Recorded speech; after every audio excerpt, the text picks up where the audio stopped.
Now, if you're a current land investor or an aspiring land investor, you need to watch this video, as I'm going to share with you the truth about blind offers. And frankly, the information in this video has the real potential to flip your business from not doing great to doing amazing. Now, if you guys don't know, blind offers is one of the main strategies that are taught in the land space of how to go take big sets of data, big sets of ownership data with properties and go and create generalizations on what we think properties are worth and go and create a discounted offer that we send directly to sellers. I did not come up with this strategy. It's an amazing idea. It's an amazing strategy, and it works really well. The problem is there's so much goddamn misconception around it that so many people aren't able to make this strategy work. So they start doing neutral letters or range offers, which if you're a solo operator is a bad idea. And I'm going to share with you why, if you're a solo operator, you need to be using blind offers, in my humble opinion. Now, for context, in the last year, we've had over 250 people join Leah and dozens that have crossed 6 and 7 figures in land business. So what we teach, I think, works. All right, let's talk about mistake numero uno, 40 to 60%. Like, Sumner, what does that mean? Well, the truth is most people are told all this hogwash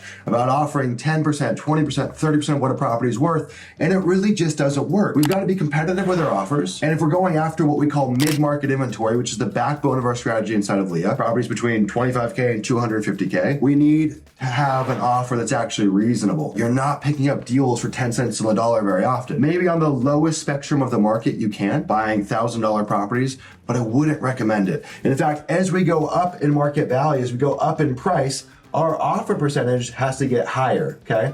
So that percentage has to get higher because as we get up to these higher price points, sellers have more options, they're more savvy. Realtors want to list their properties, developers might want to buy their properties, usually more decision makers involved. Everyone needs to get a slice of that pie. And frankly, a lot of times those owners that own a $500,000 property typically aren't desperate. They don't really need the money in most cases. So that's why we love the mid-market strategy, because there's the most land buyers out there. It's the middle of the market. It's big enough to use outside funding for our deals, which is why we offer deal funding inside of Leah. The deal sizes are meaningful, right? Most people inside Leah are making about $30,000 per deal so far this year. And so yeah, I think it's just a sweet spot in the market. And frankly, most land investors are so weighted on the lower end of the market that it's just a bit more of a blue ocean here. So if you are that person doing 10 cent, 20 cent, 30 cent on the dollar offers, please, for the love of God, stop. 40 to 60% is where we typically hang out. It can actually go a bit higher in some cases. Some cases will go up to like 70%. 2, pre-qual. You're probably like, dude, what does that mean? Pre-qualification. This is really what blind offers are all about, right?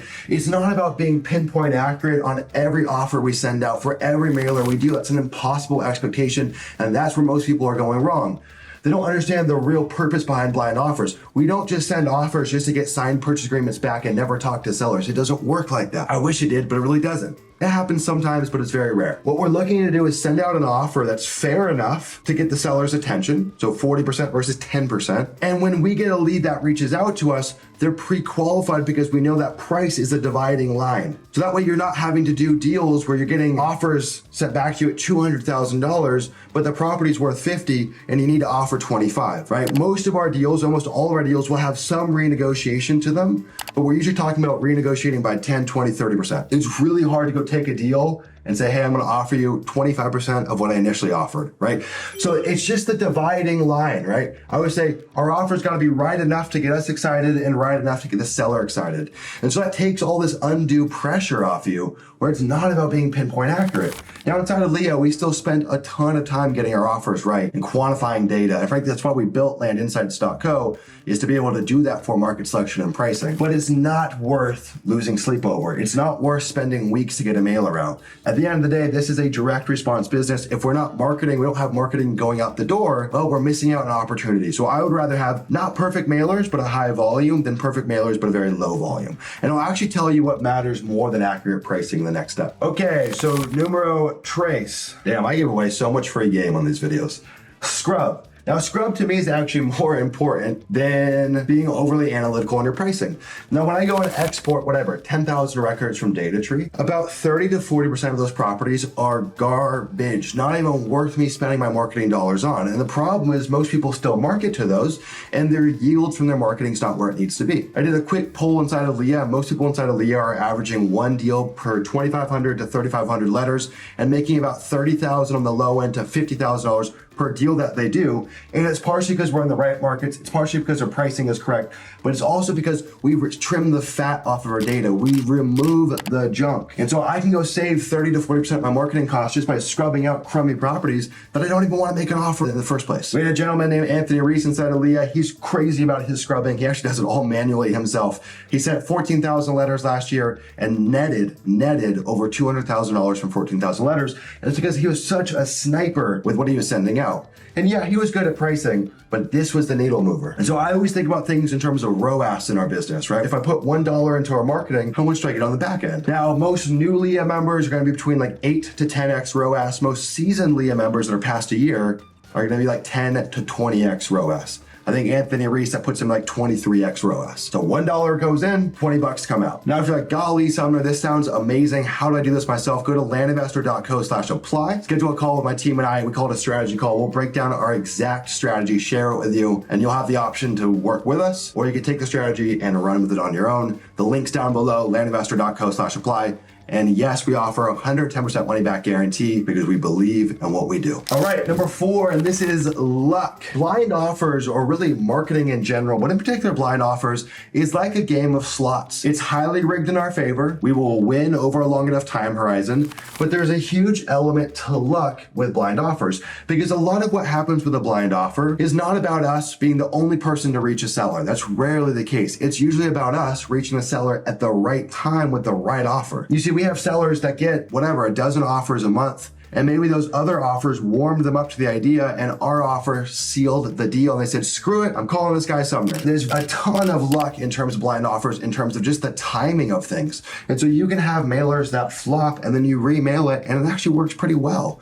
You know, we've had mailers where we get a big fat goose egg, we remail 3 months later and make $100,000 off the same amount of data, same exact data. And sometimes it's even at lower offer prices. And yet the timing is everything. So with that being said, that kind of removes a lot of the fear around competition. It would take an ungodly amount of competition in this business to remove that timing luck component. And the other thing is, if luck is involved, the more activity we put forward, the more luck we'll have in our life. It's just that simple. When luck is at play and we have a means to create more actions, which presents more opportunity to be lucky, you should take it. So what I found is the more you market, just the luckier you become in this business, both in terms of getting more deals, but just getting better deals and just having a lot of random good fortune that I think just comes from exposing ourselves to luck. You only get lucky in this business if you're marketing. So sitting on the sidelines and overanalyzing your mailers does not involve anything that has to do with luck, which is a high amount of it. Now, luckily, the odds in this business are way better than slot machines. We can make 20x on our money, and it's pretty damn consistent. About half of the mailers we send out work really well, right? It's kind of a typical stat we see inside of Leah. If you're doing a new campaign to a new market, it's about a coin toss in terms of if it crushes it or if it kind of either breaks even, makes a little bit, or loses a little bit. That's just the nature of the beast. But our winners outpay our losers. And last but not least, acquisitions is where we get luckier. So we were just talking about luck in terms of marketing. If you want to stack the deck in your favor, stack the odds in your favor, that all happens on the acquisition process. Again, marketing is important in this business. Accuracy is important. Working in the right markets is important, but boy, there's not much that can substitute for an amazing acquisition process. You see, we get leads that call us all the time where we had a lower offer. I don't know, maybe they're just kind of grumpy. They're not in the mood. They seem kind of turned off by everything we're doing. Oh, that sounds like a scam. And our acquisition process is so thorough and so airtight, and we build so much rapport that a lot of times we can turn those around into actually being deals. Inside of Leah, we call those red sellers. Now, most people either have no process there or no skill there, and so they get those leads and there's just nothing they can do. They just assume, oh, that's an unqualified lead. It's not always the case. There are many grumpy leads that are qualified. You just need to know how to work through them. The other thing is every single quarter we get deals that are a year old, 2 years old, 2.5 years old in our business, right? And that's because we're so thorough with the leads that we get to extract every ounce of value out of it. Now, there's always room for improvement there, and I'm not going to pretend like we have it perfectly figured out or we're the best at it, but I think we're pretty darn good at it. And a good way to tell is if you're still getting deals from the leads that are months or years old, because that means you have a process to handle them, to continue working them, because some of the sales cycles on these deals can be months or can be years. Maybe the seller does want to sell, but they've got a life event that stops them from doing it right now. Most land investors just fall off and move on to the next inbound lead. We don't. We keep on working them, and that's where we become extraordinarily lucky. All right, guys, hope this video was helpful. If you like it, give it a thumbs up. If you want more content like this, please subscribe. It helps the YouTube gods. And if you really like this video, drop a comment down below. Much love, guys.